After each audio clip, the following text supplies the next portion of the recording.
organizing your music library is boring. It takes ages and means less time on the decks. But having a solid music library is essential for playing better sets. I'm going to share my favorite ways to automate library prep so you can save time, be more creative, and take the admin out of DJing. In this video, I'm going to show you how to automatically create and populate playlists, use secret tools on your Mac to speed up your workflow, and show you a fast and free way to do something other DJ software wants you to pay for. There are 1,000 different ways to put together a playlist. I asked how you did it, and the answers were as varied as they were insane. In most DJ software, you can create automatic playlists. An engine is called something else, who cares? You define a set of rules, and then any tracks which match those rules are automatically put into the playlist. And best of all, you don't have to lift a finger, as they can be quite heavy. Let's create some intelligent playlists in Rekordbox for a few common scenarios. In my music collection, I've got a whole load of liquid drum and bass tracks. Let's create an intelligent playlist to automatically add these and any future tracks I add with that genre. Right-click on Playlists on the left.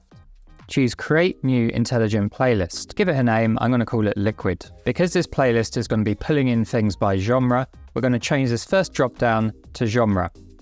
In the second drop-down, we can choose how we're going to match against that genre field. There's a whole bunch of different options in here, but we're just going to keep it on equals. On the right-hand drop-down, you can either type something, or I recommend just using the drop-down arrows here.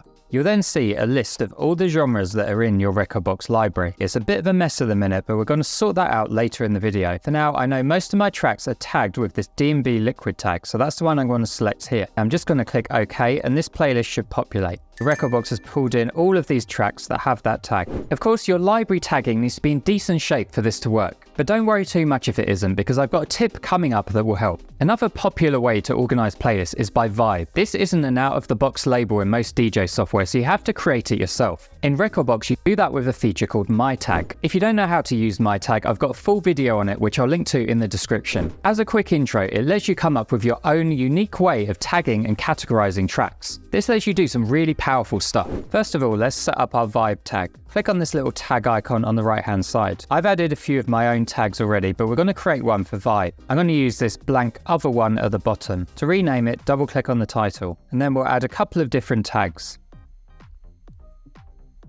Now I'm going to tag a few of these tracks with the bowel movement vibe. Close down the tags panel, right-click again on Playlists, do Create New Intelligent Playlist, give it a title. This time in the first field, we're going to choose My Tag. You can leave the second one as Contains. Then on the right, you'll be able to see a list of all the My Tags you've got in your Rekordbox library. We've got the bowel movement one here. Click OK. But we can make this playlist work even harder for us. Let's say I'm playing a gig and I only want to play my most recent bowel movement vibe bangers. We can add another rule to this vibe playlist that will only pull up the most recent tracks. Right-click on the playlist again and do Edit the Intelligent Playlist. Click the little plus icon here to add another rule. On the second row that appears, change Artist to Date Added. On the second column, we're going to choose Is in the Last. Because I want everything I've added in the last month, I'm going to change this to 1. And then in the next drop-down, choose Month. There's now only one track that meets that criteria. This is the freshest bowel movement in the whole library. You can make these rules as complex or simple as you like. I'm going to go into even more depth on how you can create playlists for various scenarios in a future video, so subscribe if you don't want to miss that. If you're on a Mac, then there's a ton of hidden tools and features that you can use to speed up your DJ workflow. If you're on a PC, you'll want to pause this video, go here, add one of these to your basket, and then come back. If your music is spread across hundreds of different folders and drives, it's time to finally sort it out the lazy way. We've spoken about tagging your tracks in DJ software, but did you know you can do it on a Mac too? First, let's make sure tags are showing in your Finder. Go up to the menu bar, go to Finder, Settings, then under Tags, make sure at least one of these is showing. I'm going to use red. Close the settings. We've got this little tag bar on the side. Now let's tag a few of our music files. To do that, all you need to do is select some, right click, and then choose one of the tag colors here. They've now got this little red dot. I'm going to do the same thing, but in a different folder. These tags basically work like intelligent playlists. When you click on a tag in the Finder, any file with that tag will appear. It will show up regardless of where it is on your computer. You can use it to quickly move tracks to your main music folder, find duplicates, or delete tracks you don't need anymore. There, Chris. I thought this video was about being lazy. I don't want to burn calories tagging. I've got you covered, Jimtopher. I created a Mac shortcut which will automatically tag all your music files for you. All you need to do is run the shortcut, tell it what folder to look at, and it will automatically tag any audio files it finds with a red tag. If you want to grab it along with some other tools and tips to make your DJing life easier, sign up to the newsletter, link in the description. Until recently, my library had about 40 genres for drum and bass. I'm not talking about subgenres. I mean, drum and bass was literally spelt 40 different ways. This made it really confusing to find tracks and was just a mess. There are paid tools like Lexicon you can use to help with this, but you can do the same thing in a few minutes using Smart Playlists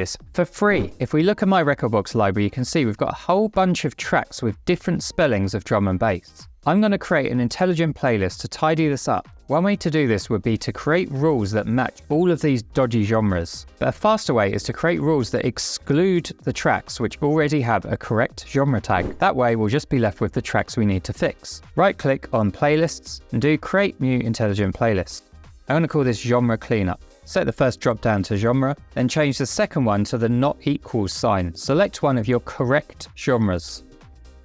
Click the small plus icon and repeat the process for all your correct tags. Once this is set up, you can use it in future to keep an eye on your library. Once you've added all the rules, click OK. It's pulled in the tracks we wanted, but it's also pulled in all the tracks that I haven't tagged at all. To fix that, I'm going to add one additional rule to the playlist. Go back into edit, click the plus, choose genre again, choose not equals, and then just leave this blank. We're only left with the tracks that have been tagged incorrectly. All we need to do is select all of them, click the little info icon on the right, and type in the genre we want. Watch out though, because Rekordbox will try and pre-fill this as you type. All our tracks have now been correctly tagged. But having the perfect library is pointless if you don't know how to get that music onto a USB to play on club gear. And there's plenty of ways even experienced DJs can get this wrong. So watch this video next where I show you how to avoid common mistakes with exporting your music, so next time you can step up to the CDJs with confidence.